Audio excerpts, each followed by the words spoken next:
वेद का मंत्र है, वो अनकही का मंत्र है, जिसको सकरात के आलम में जब मृत्यु जान नहीं निकलती है ना, तो उस वक्त महाब्राह्मण को बुलाया जाता है और ये मंत्र पढ़ा जाता है। इस मंत्र का नाम रखा गया है अनकही। अनकही, हाँ, यानी किसी से कहा नहीं जा सकता, ऐसा छुपाया गया है इस मंत्र।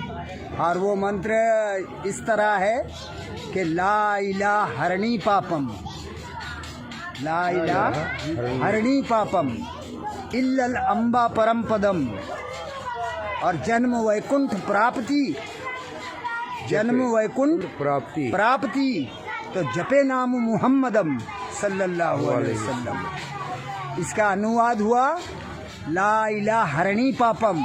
ए भक्त, ला इलाहा कहने से तेरे पाप हरण हो जाएंगे। क्या?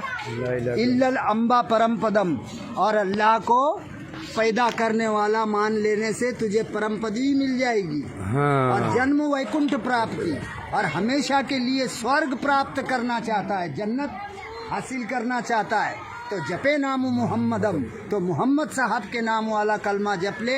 वो है ला इलाहा इल्लल्लाह मुहम्मदुर रसूलुल्लाह सल्लल्लाहु अलैहि वसल्लम।